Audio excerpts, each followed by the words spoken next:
এই জীবন যেন বহতা নদীর মতো, চলার পথে কত বাক মোহনা শত, আছে আরো দ্বন্দ্ব আলো আধারের, বেছে নিতে হবে তাই পথ আমাদের। আসসালামু আলাইকুম প্রিয় দর্শক, আপনারা যারা দেশে আছেন প্রবাসে, সবাইকে জানাই অনেক অনেক প্রীতি ও শুভেচ্ছা। শুরু হলো এনটিভি আয়োজিত এবং লাভ হলো নিবেদিত টক শো আলোকপাত। আমাদের আজকের বিষয় রাহমাতুল্লিল আলামিন। আপনাদের সাথে আছি আমি জয়নুল আবেদিন আজাদ, আর আমাদের মাঝে অতিথি হিসেবে উপস্থিত আছেন বিশিষ্ট আলেম শায়েখ আহমদুল্লাহ। আসসালামু আলাইকুম রহমতুল্লাহি ওয়া বারাকাতুহু। প্রিয় দর্শক, প্রিয় নবী হযরত মুহাম্মদ মুস্তাফা সাল্লাল্লাহু আলাইহি ওয়াসাল্লামের যে জীবনী, চ্যালেঞ্জ মোকাবেলায় তার যে সাহস, তার যে পদ্ধতি, সেটা সব সময় মানব জাতির জন্য আলোকবর্তিকা হিসেবে কাজ করতে পারে।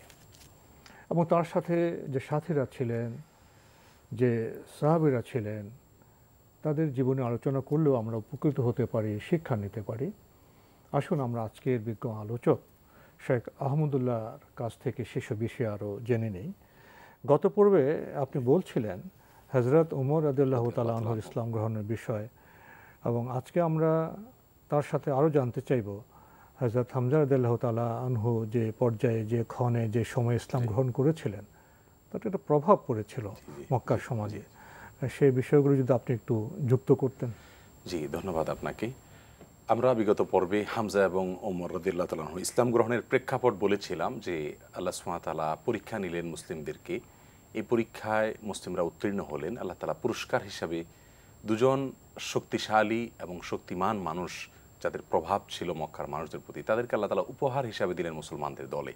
কেমন যেন মুসলিমরা এবং স্বয়ং রহমতুল্লাহ আলামিন ধৈর্যের পরীক্ষা দিলেন, আল্লাহ সুবহানাহু ওয়া তাআলা পুরস্কার দিলেন। অর্থাৎ দুনিয়াতে মানুষ সবুরে মেওয়াফলে যে একটা প্রবাদ আছে, এটার প্রত্যেকটা মানুষ এর ফলাফল ভোগ করে, হয়তো কিছুকাল পরে অথবা আগে। মুসলমানরা ধৈর্যের পরীক্ষা দিলেন, আল্লাহ তাআলা তাদেরকে উত্তীর্ণ হওয়ার কারণে পুরস্কার হিসাবে দিলেন দুজন লোককে। হামজা ইসলাম গ্রহণ করলেন, শক্তিশালী হয়ে গেলেন। মাত্র 3 দিনের মাথায় আল্লাহ সুবহানাহু ওয়া তাআলা ওমরকে কবুল করলেন। এবং এই কবুলের প্রেক্ষাপট ছিল, আমরা বলেছিলাম যে বৃহস্পতিবার দিবাগত রাতে রহমতুল্লাহ আলামিন আল্লাহর কাছে দোয়া করেছিলেন, আল্লাহ আপনি আবু জাহাল এবং ওমরের নাম আপনি বলেছিলেন, আল্লাহ ওমর অথবা আবু জাহাল, এদের দুজনের ভিতরে আপনার কাছে যাকে ভালো লাগে, দুজনেই তো সমাজে খুব প্রভাবশালী নেতা ছিলেন, তাদের কোনো একজনকে দিয়ে আপনি ইসলামকে সামাজিকভাবে আপনি শক্তিশালী করুন, ইসলামের অবস্থানকে সুদৃঢ় করে দিন। আল্লাহ সুবহানাহু ওয়া তাআলা এ দোয়া কবুল করলেন। সেটি কয়েকদিনের মাথায় প্রতিফলিত হলো এবং দেখা গেল ওমর রাদিয়াল্লাহু তাআলা আনহু লোকটির ভেতরে স্বভাবগত একটি বিশেষ বৈশিষ্ট্য ছিল যে তিনি কিন্তু অন্ধ অনুসরণ করতেন না। সমাজের অন্ধ অনুসরণ করা তখনকার একটা ট্র্যাডিশন ছিল, তখনকার একটা তিনি ছিলেন সত্য সন্ধান তিনি করতেন, এবং গতানুগতিকতার থেকে বের হওয়ার একটা প্রবণতা তার ভিতরে ছিল। যার ফলে রহমতুল্লাহ আলামিন যখন কোরআন তেলাওয়াত করতেন, তার ধারাবাহিকতায় কোনো একদিন সূরা আল হাক্কা তেলাওয়াত করছিলেন।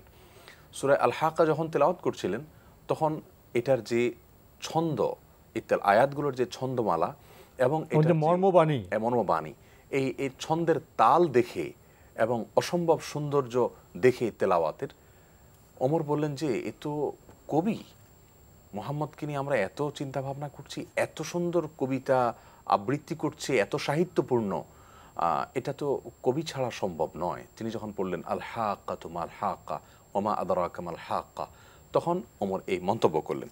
ওমরের এই মন্তব্যের পরে আল্লাহ সুবহানাহু ওয়া তাআলা রাসূল আকরাম সাল্লাল্লাহু আলাইহি ওয়াসাল্লামের মুখ থেকে পরবর্তী যে আয়াত বের করে দিলেন, সেটা অত্যন্ত চমৎকার এবং কাকতালীয়ভাবে ওমরের মনের কথাটার উত্তরই আল্লাহ তাআলা দিয়ে দিলেন। আর দিয়ে আল্লাহ সুবহানাহু ওয়া তাআলা তখন যে আয়াতটি নাজিল করলেন, তা হলো যে ইন্নাহু লাকাউলু রাসূলিন কারীম, এটা কোনো কবির কবিতা নয়, এটা আমানতদার রাসূলের বাণী। তুমি যা ভাবছো ওমর, তা নয়। ওমর চিন্তা করলো, ব্যাপার কি, আমি মনে মনে লোকটিকে কবি ভাবছি, সেটা জবাব পেয়ে গেলাম। সঙ্গে সঙ্গে পরবর্তী ছন্দের পরবর্তী ছত্রে, তার দৃষ্টিতে ছন্দ ছিল, কোরআন কোনো কবিতা মালা নয়। যাই হোক, তিনি ভাবছেন যে পরবর্তী ছন্দের পরবর্তী লাইনে আমার মনের কথার জবাব চলে আসলো। তারপরে ওমর চিন্তা করলো তাহলে গণক হবে, মনের কথা বলতে পারে যেহেতু, তার মধ্যে নানা কৌতূহল জাগলো। তখন পরবর্তীতে আয়াতে আল্লাহ সুবহানাহু ওয়া তাআলা সেটারও জবাব দিলেন। প্রথমে বললেন ওমা হুয়া বিকাউলি শাইর কালিলাম মা তুমিনুন, এটা কোনো কবির কবিতা নয়, তোমরা খুব অল্প সংখ্যক মানুষই মানো না। এরপরে বললেন আল্লাহ তাআলা ওয়ালা হুয়া বিকাউলি কাহিন কালিলাম মা তাযাক্কারুন, এটা কোনো গণকের ভাষাও নয়। ওমর চিন্তা করলো এটাও ধরে ফেললো মোহাম্মদ, আমি যেটাই ভাবি সেটাই জবাব দিয়ে দেয়। যাই হোক, এরপর আল্লাহ সুবহানাহু ওয়া তাআলা সব পরিষ্কার আয়াত নাযিল করলেন যে এটা তানজিলুম মির রাব্বিল আলামিন, এটা রব্বুল আলামিনের সমস্ত বিশ্ব জগতে সকল সৃষ্টি জগতের পালনকর্তার পক্ষ থেকে এটি মর্মবাণী আসছে, এটি তার অবতীর্ণকৃত, অতএব তোমার ধারণা ভুল, এটা নাজিলকৃত কিতাব, নাজিলকৃত জ্ঞান। এই আয়াতগুলো শোনার পরে ওমরের ভেতরে এক ধরনের আলোড়ন সৃষ্টি হলো যে এ তো স্বাভাবিক কোনো বিষয় নয়। ঐতিহাসিকগণ বলেন এই ঘটনা ছিল ওমর রাদিয়াল্লাহু তাআলা ইসলাম গ্রহণের জন্য প্রথম বীজ, তার অন্তরে এই বীজটি আল্লাহ সুবহানাহু ওয়া তাআলা বপন করে দেন। কিন্তু এরপরেও যেহেতু তিনি কাফিরদের দলে ছিলেন, মুশরিকদের দলে ছিলেন এবং তার দলবদ্ধ যে অভ্যস্ত জীবন ছিল, ভাবনা ছিল, সামাজিক আচরণ ছিল, তার প্রভাব ছিল, এই যে একটি দীর্ঘদিনের প্রচলন, সেখান থেকে বেরিয়ে আসা তো সহজ কাজ নয়, কিছু সময় তো লাগবেই। একেবারে তৎক্ষণাৎ যে তিনি ইসলাম গ্রহণ করে ফেললেন ব্যাপারটি মোটেও তা নয়, কিন্তু ইসলামের প্রতি একটা দুর্বলতা তার চলে আসলো এবং তার যে অবিশ্বাস, সে অবিশ্বাসের ভিতরে ছেদ পড়ে গেল, এক ধরনের ভাঙনের সুর বেজে উঠল, হ্যাঁ ফাটল চলে আসলো, তার অবিশ্বাসের মধ্যে ফাটল চলে আসলো। কিন্তু তারপরে তিনি চলছিলেন তার গতানুগতিক ধারা। এর ভিতরে একদিন পথে যাচ্ছিলেন রাসূল করিম সাল্লাল্লাহু আলাইহি সাল্লামকে হত্যা করবার জন্য, কারণ তখন হত্যার জন্য মুশরিকরা একত্র হয়ে বিভিন্ন রকম প্ল্যান প্রোগ্রাম করছিল, পরিকল্পনা করছিল। তারই অংশ হিসাবে ওমর বাহাদুর মানুষ ছিলেন, বীর ছিলেন, মুজাহিদ, সাহসী ছিলেন। তার সে সাহসিকতার ভিত্তিতে তিনি চিন্তা করলেন মোহাম্মদকে আমি হত্যা করবো। চলে যাচ্ছিলেন নাঙ্গা তরবারি নিয়ে। নাঈম ইবনে আব্দুল্লাহ নামে এক ব্যক্তির সাথে পথে দেখা। তিনি বলেন, হ্যাঁ ওমর, তুমি যেভাবে যাচ্ছ মনে হচ্ছে খুব যুদ্ধ করতে যাচ্ছ, কোথাও মারামারি করতে যাচ্ছ, তোমার উদ্দেশ্য কি? ওমর বললেন যে মোহাম্মদকে শেষ করতে যাচ্ছি, বহু সহ্য করেছি, আর সহ্য করব না আমরা, আর নয়। তখন নাঈম ইবনে আব্দুল্লাহ বললেন যে আচ্ছা তুমি তাকে শেষ করবে, তাহলে আব্দুল মুত্তালিবের সন্তানেরা তারা কি তোমাকে ছেড়ে দিবে মনে করছো তুমি? তখন ওমর বললেন যে হাবভাবে মনে হচ্ছে তুমিও মুহাম্মদের ধর্ম গ্রহণ করেছো, বাপদার ধর্ম ছেড়ে দিয়েছো। তখন নাঈম ইবনে আব্দুল্লাহ বলল যে আরে আমি ধর্ম ছাড়লাম কি ছাড়লাম না, এর চেয়ে বড় ঘটনা হলো তোমার বোন ভাগিনা তারা তো ইসলাম, তোমার ঘরের খবর নাও, ঘরের খবর নাও। ওমর এই কথা শুনে খুব তার আত্মমর্যাদা লেগে গেল, আমার ঘরে ইসলাম ঢুকে গেল, এরাও বাপদার ধর্ম ছেড়ে দিয়েছে। খুব ক্ষুব্ধ হয়ে তিনি চলে গেলেন তার বোনের বাসায়। তার বোনের বাসায়, বোনের নাম ছিল ফাতেমা, তার বাসায় তার বোন এবং ভগ্নিপতি দুইজন আর আরেকজন সাহাবী ছিলেন খাব্বাব ইবনে আরিত রাদিয়াল্লাহু তাআলা আনহু, অসহায় এবং দরিদ্র সাহাবী ছিলেন। তিনি কোরআন ভালো পড়তে জানতেন। ফাতেমাকে অর্থাৎ ওমরের বোন এবং ভগ্নিপতিকে তিনি কোরআন শিক্ষা দিচ্ছিলেন। একটা পর্যায়ে তাদের কাছে কোরআনের ছোট্ট একটা অংশ ছিল, সূরা তহার কিছু অংশ, এগুলো তেলাওয়াত করছিলেন। ওমর বাহির থেকে এসে প্রথমে শুনতে পেলেন আওয়াজ, শোনার পরে তার মধ্যে দ্বিতীয় ধাক্কা লাগে এটি যে এই আয়াতগুলো খুব বেশি প্রভাব বিস্তার করলো তার ভেতরে। কিন্তু তারপরও তিনি এটাকে ঝেড়ে ফেলে দিয়ে মাথা থেকে প্রবেশ করলেন ভেতরে। ততক্ষণে বোন আজ করতে পারলেন ভাই এসে গেছে। খাব্বাব রাদিয়াল্লাহু আনহু যেহেতু অসহায় ছিলেন, তিনি তাড়াতাড়ি লুকিয়ে গেলেন আর বোন কোনো একটা দিয়ে কোরআনের অংশকে ঢেকে দিলেন। ওমর জিজ্ঞেস করলেন তোমরা কি পড়ছিলে? বলে যে না কই, আমরা কথা বলছিলাম নিজেদের মধ্যে। তখন ওমর বলছিলেন যেন আমি শুনেছি তোমরা কিছু একটা তেলাওয়াত করছিলে, পূর্ব অভিজ্ঞতা ছিল, এটা কোনো সাধারণ কথাবার্তা নয়, বল। তখন ওমর রাদিয়াল্লাহু তাআলা আনহু পিড়াপিড়ি করার পরে একটা পর্যায়ে ভগ্নিপতি বলল যে আচ্ছা আমাদের বাপদা ধর্মে যদি ধর্মের চাইতে বেটার কোনো সলিউশন যদি সমাধান যদি আমাদের কাছে আসে, এর চাইতে উত্তম কোনো রাস্তা যদি আমরা খুঁজে পাই, সত্যের পথকে আমরা গ্রহণ করা উচিত নয়? এই কথা বলার পর তার উপরে চড়াও হলেন, তাকে মানে প্রহার করলেন। এক পর্যায়ে বোন কোনো রকম তার স্বামী থেকে ভাইকে সরানোর পরে বোনও একই কথা বললেন যে ভাই আচ্ছা যদি আমরা সত্য পাই সেটা গ্রহণ কি করবো না, তুমি কি বলো? তখন বোনকে তিনি চপট আঘাত করলেন এবং এমন আঘাত করলেন যে রক্ত ঝরছিল, উভয়কে তিনি প্রহার করলেন, বোন এবং বোনের বরকে। এই পরিস্থিতিতে আল্লাহ সুবহানাহু ওয়া তাআলা ওমর রাদিয়াল্লাহু তাআলার মনকে একেবারে বিগলিত করে দিলেন। বোনের শরীর থেকে রক্ত ঝরছে, তিনি লজ্জিত হয়ে গেলেন যে বোনের গায়ে এভাবে আমি প্রহার করলাম রাগের মাথায়। তখন ওমর বলছিলেন যে খুব ঠান্ডা হয়ে, তখন তিনি ক্রুদ্ধ ছিলেন, একেবারে সম্পূর্ণ স্বাভাবিক হয়ে এখন বলছেন আচ্ছা যা হয়েছে তুমি একটু আমাকে ওইগুলো দাও যেগুলো তোমরা পড়ছিলে, আমি একটু দেখতে চাই মুহাম্মদের সেই বাণীগুলো কি। তখন তারা সূরা তহার কিছু অংশ তার সামনে তুলে ধরলেন। তিনি এগুলো দেখে বললেন যে এ তো স্বাভাবিক কোনো বিষয় না, চলো আমাকে তোমরা মুহাম্মদের কাছে নিয়ে চলো। এতক্ষণে ওই যে খাব্বাব ইবনে আরাত রাদিয়াল্লাহু আনহু যিনি শিখাচ্ছিলেন তাদেরকে, তিনি তো লুকিয়েছিলেন ভয় যে বোন ভগ্নিপতির উপরে যাই হোক আমি তো দুর্বল মানুষ, আমাকে তো মেরে ফেলবে। তখন তিনি বের হয়ে আসলেন, যখন দেখলেন আলামত ভালো, এবার বের হয়ে এসে ওমরকে বললেন যে শুনেন, আমি রাসূলের মুখ থেকে শুনেছি তিনি গত বৃহস্পতিবার দিবাগত রাতে আল্লাহর কাছে দোয়া করেছেন, আল্লাহ ওমর এবং আবু জাহালের দুজনকে একজনকে দিয়ে আপনি ইসলামকে শক্তিশালী করুন। আমার দৃঢ় বিশ্বাস সে দোয়াটি কবুল হয়েছে, আপনি চলুন আমার সাথে। নিয়ে গেলেন রাসূলুল্লাহ সাল্লাল্লাহু আলাইহি ওয়াসাল্লাম দরবারে, তখনও তরবারি হাতে, হত্যা করার জন্য তরবারি ছিল, সেটা হাতে ছিল। তিনি চলে গেলেন, তখন রাসূলুল্লাহ সাল্লাল্লাহু আলাইহি ওয়াসাল্লাম অবস্থান করেছিলেন পাহাড়ের চূড়ায়, সাফা পাহাড়ের চূড়ায়, দারে আরকামে। ওই জায়গাতে যাওয়ার পরে যখন দরজা তিনি নক করলেন, ভেতর থেকে সাহাবীরা ওমরকে দেখে, নাঙ্গা তরবারি দেখে ভয় পেয়ে গেলেন। তারা যে বললেন যে সর্বনাশ, ওমর নাঙ্গা তরবারি নিয়ে দরজায় হাজির। তখন হামজা তো তখন ইসলাম গ্রহণ করেছেন। হামজা বললেন যে আমাকে দেখতে দাও, যদি ওমর কোনো সৎ উদ্দেশ্য নিয়ে আসে আমরা তার সঙ্গে অবশ্যই সহায়তামূলক আচরণ করব, আর যদি কোনো অসৎ উদ্দেশ্য থাকে তাহলে তার তরবারি দিয়ে তাকে আমি মারবো। আমি হামজা, আমি সাধারণ কোনো মানুষ নই। তিনি দরজা খুললেন। তিনি যখন প্রবেশ করলেন ভেতরে, রহমতুল্লাহ আলামিনের কাছে তরবারি হাতে, উন্মুক্ত তরবারি হাতে নিয়ে সাহাবীরা ভীত সন্ত্রস্ত হয়ে পড়লেন। ওমর রাদিয়াল্লাহু তাআলা আশ্বস্ত করলেন যে আমি আছি, দেখছি কি হচ্ছে। তখন হামজা রাদিয়াল্লাহু তাআলা আনহু ওনাকে, ওমরকে একটা রুমে বসালেন, একটা কক্ষে বসালেন। এরপর রাসূল আকরাম সাল্লাল্লাহু আলাইহি ওয়াসাল্লামকে বললেন যে ওমর আপনার সাথে সাক্ষাৎ করতে চায়, কিছু বলতে চায়। তখন রাসূল আকরাম সাল্লাল্লাহু আলাইহি ওয়াসাল্লাম একান্তে সাক্ষাৎ দিলেন ওমরকে। এসে ওমরকে একটি কথা তিনি বললেন যে ওমর, তুমি এখনো সত্য গ্রহণ করছো না, ইসলাম গ্রহণ করছো না, তুমি কি অপেক্ষা করছো ওয়ালিদ ইবনুল মুগীরার ব্যাপারে আল্লাহ তাআলা যে বাণী নাজিল করেছেন, চরম বার্তা দিয়েছেন, তুমি কি সে বার্তার অপেক্ষা করছো ওমর? আমি তো আশা করব না তুমি সেই বার্তার অপেক্ষা করবে। এই কথা শোনার পরে ওমরই মুস্কি হেসে দিয়ে তিনি বললেন আশহাদু আল্লা ইলাহা ইল্লাল্লাহ ওয়া আশহাদু আন্না মুহাম্মাদান আবদুহু ওয়া রাসূল। এরপর সাহাবীরা আল্লাহু আকবার ধ্বনিতে গোটা পরিবেশটাকে উল্লাস প্রকাশ করলেন এবং গোটা মক্কায় খবর ছড়িয়ে পড়লো যে ওমর ইসলাম গ্রহণ করেছে। তিনি ইসলাম গ্রহণ করার পরে সর্বপ্রথম গেলেন আবু জাহেলের বাড়িতে, নক করলেন। আবু জাহেল বেরিয়ে এলেন, এরপরে বললেন যে দেখো মুহাম্মদের ইসলামকে আমি গ্রহণ করেছি, তাকে সত্য হিসেবে স্বীকার করেছি। সঙ্গে সঙ্গে আবু জাহাল দরজা বন্ধ করে দিল, যে বলে কি ওমর, যাকে হত্যা করবার দায়িত্ব দেওয়া হলো আর সে নাকি এই সমস্ত বলছে। গোটা পরিস্থিতি সম্পূর্ণ ব্যতিক্রম হয়ে গেল। ওমর বললেন ইয়া রাসূলুল্লাহ, বহু হয়েছে ইসলাম লুকিয়ে লুকিয়ে, আর লুকিয়ে ইসলাম নয়। আমি ইসলাম গ্রহণ করেছি, আপনার অনুসারীরা লুকিয়ে লুকিয়ে থাকবে এটা আমি সহ্য করব না। তোমরা সবাই আমার পেছে পেছে আসো, মক্কার অলিতে গলিতে প্রদক্ষিণ করবো আমি, কে আসে দেখি সামনে আসুক। ওমর বের হয়ে পড়লেন, সাহাবীরা অনেকে পেছন থেকে গেলেন। এই যে প্রকাশ হয়ে গেল যে এরা সত্যের পথে আছে, বাকি লোকেরা সত্যের ভিন্ন পথে আছেন, এর কারণে ওমর রাদিয়াল্লাহু তাআলা আনহুকে রাসূল করিম সাল্লাল্লাহু আলাইহি ওয়াসাল্লাম একটা উপাধিতে ভূষিত করলেন যে ওমর হলেন ফারুক।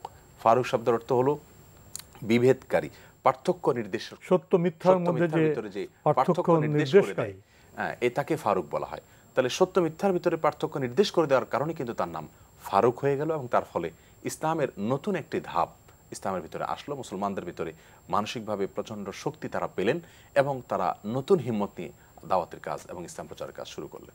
ওমর এবং হামজা দুটি পিলার বলা যেতে পারে। এই দুটি পিলার যখন মুসলমানদের দখলে চলে আসলো বা মুসলমানদের পক্ষে চলে আসলো, মক্কার মুশরিকরা তখন কৌশল পাল্টাতে বাধ্য হলেন।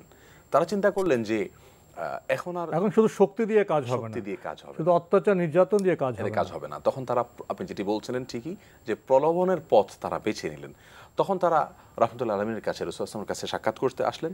এসে উতবা ইবনে রাবিআ, এই লোকটি এসে অন্যদেরকে বললেন যে দেখো, মুহাম্মদের কাছে আমি কিছু অফার নিয়ে যেতে চাই। আমরা তো বহু চেষ্টা করলাম, তাকে কখনো আমরা একটু নরম হয়ে তার কাছে কোনো প্রলোভন দিয়ে তো দেখি নাই। চলো এবার একটু ভিন্ন কৌশল অবলম্বন করি, তাকে প্রলোভনে কেউ কোনোভাবে একটু থামানো যায় কিনা দেখি। তখন তিনি এলেন, এসে বললেন যে দেখো মুহাম্মদ, তুমি আমাদেরকে আমাদের বাপদা ধর্ম থেকে ফিরিয়েছ, আমরা যা পুজো করি তুমি বলছো এগুলো ভুল, ভৎসনা করছো, সমালোচনা করছো এগুলোর, আমরা কিন্তু অনেক সহ্য করেছি, নানা পরিস্থিতি তোমার আমাদের মধ্যে হয়ে গেছে ইতিমধ্যে। আমি এখন নতুন কিছু কথা তোমাকে বলতে আসছি, এগুলো তোমার জন্য ভালো হবে, কিছু প্রস্তাব নিয়ে আসছি। তখন রহমতুল্লাহ আলামিন রাসূল করিম সাল্লাল্লাহু আলাইহি ওয়াসাল্লাম বললেন যে বলুন হে আবু ওয়ালিদ, আপনি কি বলতে চান। দেখুন এখানে কিন্তু শত্রু কথা বলতে আসছে, তাদের সাথে বহু কথা হয়েছে। রহমতুল্লাহ আলামিন বলতে পারতেন যে আপনি কি বলবেন আমার জানা আছে, আমি আমার জায়গা থেকে সরব না। তিনি ভদ্রতা দেখিয়ে বললেন, শত্রুকেও বললেন আচ্ছা বলুন আপনি কি বলতে চান। তার মানে প্রতিপক্ষকেও, শত্রু হলেও কেউ, তাকেও বলার সুযোগ দেওয়া, আচরণের সৌন্দর্য শরাফত তিনি প্রদর্শন করলেন। এরপরে উতাইবা ইবনে রাবিয়া তিনি উতবা ইবনে রাবিয়া তিনি রাসূল আকরাম সাল্লাল্লাহু আলাইহি ওয়াসাল্লামকে প্রথমে বললেন, আচ্ছা মুহাম্মদ, এক নম্বর অফার হলো তুমি এই যে ইসলাম প্রচার করছো, প্রচার করে তোমার অনুসারী বাড়াচ্ছ, এই লোকগুলো অনেক বেশি হয়ে গেলে একটা সময় তোমার হয়তো অনেক পয়সা কুড়ি হয়ে যাবে। তুমি কি এরকম কোনো উদ্দেশ্যে এরকম করছো কিনা? যদি সেটা হয়ে থাকে তাহলে আমরা সবাই মিলে চাঁদা করে আমাদের সমস্ত সম্পত্তি দিয়ে তোমাকে আমাদের মধ্যে সবচেয়ে ধনী করে দেব, কেমন হবে? আর যদি বলো না, তোমার প্রভাব দরকার, তুমি অনেকগুলো মানুষকে তোমার দলে ভিড়িয়ে তুমি নেতা হতে চাও, তাহলে তোমার এত কষ্ট করার দরকার নেই, আমরাই তোমাকে নেতা বানিয়ে নিব, আমাদের কোনো আপত্তি নেই তোমার ব্যাপারে। এরপরে বললেন যে যদি এর বাইরে অন্য কোনো চিন্তা তোমার থাকে, তুমি যদি মনে করো যে জিবরিল তোমাকে এসে ওহী করছে, তাদের দৃষ্টিকোণ থেকে তারা বলছিল যে জিন এসে তোমাকে ডিস্টার্ব করছে, যদি তুমি মনে করো, তাহলে বলো আমরা চাঁদা করে সবচেয়ে বড় ঝাড়ফুঁককারীকে এনে চিকিৎসার ব্যবস্থা করি তোমার, তাহলে তুমি সুস্থ হয়ে যাবে। এরকম হাস্যকর কিছু প্রস্তাব যখন তারা পেশ করলো, তখন রহমতুল্লাহ আলামিন বললেন যে আপনার কথা কি শেষ হয়েছে? দেখুন, ভদ্রতা কিন্তু প্রতিটি পর্যায়ে তিনি রাখছেন, শত্রুর প্রতিও। এরপর তিনি বললেন যে এবার আমি কিছু কথা বলবো, আপনি শুনুন। তখন রহমতুল্লাহ আলামিন তাকে লক্ষ্য করে বললেন, দেখুন, সূরা ফুসসিলাত তেলাওয়াত করলেন এবং তেলাওয়াত করে বললেন যে বিসমিল্লাহির রহমানির রহিম পড়লেন। এরপর বললেন যে তানজিলুম মিনার রহমানির রহিম, এটা রহমান রহিমের পক্ষ থেকে অবতীর্ণকৃত কিতাব। কিতাবুন ফুসসিলাত আয়াতুহু কুরআনান আরাবিয়্যান লিকওমি ইয়ালামুন, যারা জানে তাদের জন্য এই কিতাবের ভিতরে শিক্ষা রয়েছে। বাশীরা ওয়া নাযীরা, এটা মানুষকে সুসংবাদ দিচ্ছে, সাবধান করছে, মানুষের প্রয়োজনে এটা আল্লাহর পক্ষ থেকে আসছে। এভাবে অনেক দূর বলে তিনি ক্ষান্ত হলেন। তার মানে এই আয়াতগুলোর মাধ্যমে তিনি তাকে জানিয়ে দিলেন যে আমি যা বলছি, আপনি যা মনে করছেন অর্থের জন্য বা কোনো প্রভাবের জন্য, অথবা আপনি মনে করছেন এটি আমার কোনো অসুস্থতার জনিত কারণের, কিছুই নয়, এটা রব্বুল আলামিনের পক্ষ থেকে পাঠানো ওহী, এটা আবারও আপনাকে আমি জানিয়ে দিলাম। এই কথা বলার পর অথবা অনেকটা নিরাশ হয়ে চলে আসলেন। চলে আসার পরে মক্কার যে মুশরিকরা অপেক্ষা করছিল, তারা বলছিল যে কি হলো? তখন বললেন যে ঘটনা যা হওয়ার তাই হলো। তখন উল্টায় লোকটা এসে বলল, দেখো, মুহাম্মদ যা তেলাওয়াত করেছে, পড়েছে, এর একটা মানে অসম্ভব রকমের প্রভাব আমি অনুভব করতে পেরেছি, আমার উপলব্ধি হয়েছে যে লোকটি যা বলেছে এটি তার মন গড়া কোনো কথা নয়, আসলেই তিনি সত্য নবী, তোমরা তার কথা শোনা উচিত। ওতবার এই কথা শুনে সবাই হাসাহাসি শুরু করলো, কাফেররা বলে যে তোমাকেও তার জাদুতে ধরেছে, তখন তুমিও ঘায়েল হয়ে গেলে। তখন ওতবা বলল যে না, দেখো, এটা যা শুনেছি তা সত্য। অন্য এক বর্ণনায় আসছে যে রাসূলুল্লাহ সাল্লাল্লাহু আলাইহি ওয়াসাল্লাম তেলাওয়াত করতে করতে যখন এই পর্যন্ত আসলেন, ফাইন আরাদু ফাকুল আনজারতুকুম সাআকাতান মিসলা সাআকাতি আদ ওয়া সামুদ, অর্থাৎ আদ সামুদের প্রতি আল্লাহর গজব যেভাবে আসছে, তোমরা যদি না শুনো কথা হে উতবা, তাহলে কিন্তু সেই গজব আসবে। তখন উতবা বললেন যে তোমাকে আত্মীয়তার দোহাই দিয়ে বলছি মুহাম্মদ, তুমি আর তেলাওয়াত করবে না, থামো। তুমি যে তেলাওয়াত, যে আয়াত পড়েছো এখন, এরপরে হয়তো তুমি আযাব চাইবে, আমরা কেউ বাঁচতে পারবো না। তার মানে এখান থেকে বোঝা যাচ্ছে যে তারা কিন্তু রহমতুল্লাহ আলামিনের প্রতি বিশ্বাসটা তাদের মনের একটা অংশ ছিল, তারা জানতো যে এই লোকটা সত্য। যাই হোক, তাকে থামিয়ে দিলেন এবং শুনলেন না কোনোভাবেই। তো এরপরে যখন তারা কোনোভাবে মানল না, দ্বিতীয় ধাপে তারা রাসূল কারীম সাল্লাল্লাহু আলাইহি ওয়াসাল্লামের কাছে গেলেন সদল বলে, বললেন যে আচ্ছা উতবা, তুমি একা মুহাম্মদকে অফারগুলো দিয়েছো, মুহাম্মদ বোধহয় বিশ্বাস করতে পারে না যে এত বড় অফার, সবাই মিলে যাই আমরা, তাহলে বোধহয় মুহাম্মদ বিশ্বাস করবে। এবার দলবল সহকারে তারা আইলেন, এসে একই অফারগুলোকে বললেন যে দেখো, এটা উতবার একার কথা না, আমাদের সবার কথা, আমরা তোমাকে নেতা মানতে রাজি আছি, সমস্ত সম্পত্তি দিতে রাজি আছি, এই সমস্ত প্রলোভনের সামনে তুমি তোমার দাওয়াতকে বন্ধ করো। রহমতুল্লাহ আলামিন আমাদের সকলের জন্য বার্তা দিয়ে গেলেন যে কোনো প্রলোভনের কাছে সত্যের দাওয়াত থামানোর কোনো সুযোগ নেই। একজন মুসলিম তার আদর্শের জায়গায় এতটাই অটল থাকবে যে অন্যায়ের কাছে মাথা নত করবার জন্য কোনো প্রলোভনই তার কাছে তুচ্ছ, যে কোনো প্রলোভনই। রাসূলুল্লাহ সাল্লাল্লাহু আলাইহি ওয়াসাল্লাম সেটাকে সম্পূর্ণরূপে অগ্রাহ্য করলেন এবং তিনি অস্বীকার করলেন। এবং কাফেররা তখন, ওই নেতারা তখন বললো যে আচ্ছা ঠিক আছে, তুমি যদি এটা অস্বীকার করলে, তাহলে দ্বিতীয় তোমাকে বলছি, তুমি যেহেতু বলছো তোমার রব তোমাকে নবী হিসেবে প্রেরণ করেছেন, তাহলে তুমি আল্লাহর কাছে একটু দোয়া করো, যে দোয়ার মাধ্যমে তোমার কথা শুনে আল্লাহ তাআলা আমাদের এই পাহাড়গুলোকে সরিয়ে দিবেন, এটাকে সমতল ভূমি করে দিবেন, নদী নালা প্রসবন ইত্যাদি এখানে প্রবাহিত হতে থাকবে এবং অনেক সবুজ শ্যামল ফসল ইত্যাদি হতে, অর্থাৎ আমাদের অভাবটা দূর হয়ে যাবে। রাসূলুল্লাহ সাল্লাল্লাহু আলাইহি ওয়াসাল্লাম তাদেরকে বললেন যে আমি তোমাদেরকে যা বলেছি তাই, আমার কোনো অলৌকিক কিছু দেখিয়ে তোমাদেরকে মুসলিম বানাতে হবে এমন নয়, আমি আল্লাহর পক্ষ থেকে নাজিলকৃত বর্ণনা করেছি। এভাবে কয়েকটা কথা বলার পরে শেষে বলেছিল যে আচ্ছা বলো, আল্লাহ আমাদেরকে শাস্তি দিয়ে ধ্বংস করুক। একথা বললেন যে সেটা আমার আল্লাহর ব্যাপার, তিনি যখন চাইবেন ঠিকই ধ্বংস করবেন, কিন্তু আমি দোয়া করে তোমাদের জন্য বদদোয়া তার কাছ থেকে আনবো না। রহমতুল্লাহ আলামিন বদদোয়া তিনি আনতে চাননি, এরপরে তার আরও কথোপকথন ছিল এবং এগুলো আমাদের জন্য খুবই গুরুত্বপূর্ণ বিষয়। এগুলো সবিস্তারে আমরা আপনার কাছে জানতে চাইব, সে জানার সময় আজকের পর্বে নেই। তাই এখানে শেষ করতে হচ্ছে। শেখ আহমদুল্লাহ, আপনি কষ্ট করে আমাদের স্টুডিওতে এসেছেন, সময় দিয়েছেন, সেজন্য আপনাকে অনেক ধন্যবাদ। আপনাকে অনেক ধন্যবাদ। প্রিয় দর্শক, আমরা এতক্ষণ দেখছিলাম এনটিভি আয়োজিত এবং লাভিলো নিবেদিত অনুষ্ঠান আলোকপাত। আমাদের আজকের বিষয় রাহমাতুল্লিল আলামিন। আমাদের অনুষ্ঠান আপনারা এনটিভি অনলাইনেও দেখতে পারবেন, ভিজিট করুন www.ntvbd.com। এছাড়া ইউটিউবে এবং আমাদের ভেরিফাইড ফেসবুক পেজে অনুষ্ঠান দেখতে পারবেন। আজকের পর্বে আমরা জানলাম দুজন ব্যক্তিত্ব, হজরত হামজা রাদিয়াল্লাহু তাআলা আনহু এবং হজরত ওমর রাদিয়াল্লাহু তাআলা আনহু। ব্যক্তিত্বের প্রভাব সমাজে সবসময় পড়ে থাকে। আমরা সে সময় এই দুইজন ব্যক্তিত্ব ইসলাম গ্রহণের পর সমাজে যে পরিবর্তন এসছে এবং মুশরিক এবং কাফেরদের আচরণে যে পরিবর্তন এসছে আমরা সেটা লক্ষ্য করলাম। তারা নিষ্ঠুরতার এবং অত্যাচারের কৌশল বাদ দিয়ে তারা প্রলোভনের কৌশল নিয়ে আসলো, কিন্তু সেই প্রলোভনেও তারা পরাজিত হলো। নবী ইসলাম, যিনি রাসূল নবী, যিনি পৃথিবীকে সত্যের আলোয় আলোকিত করবেন, নিপীড়িত ভ্রষ্ট মানব জাতিকে পথ দেখাবেন, তিনি তো প্রলোভনের কাছে পরাজিত হতে পারেন না। প্রলোভন তার কাছে পরাজিত হয়েছে, সেই বার্তাই তো আমরা পেলাম। আগামী পর্বে ইনশাল্লাহ আমরা আরও চমৎকার কিছু বিষয়ে জানার চেষ্টা করব। প্রিয় দর্শক, মহান আল্লাহ আমাদের সবাইকে নিরাপদে রাখুন, রাখুন শান্তিতে। আসসালামু আলাইকুম। চলার পথে কত বাক মোহনা শত, আছে আরো দ্বন্দ্ব আলো আধারের, বেছে নিতে হবে তাই পথ আমার।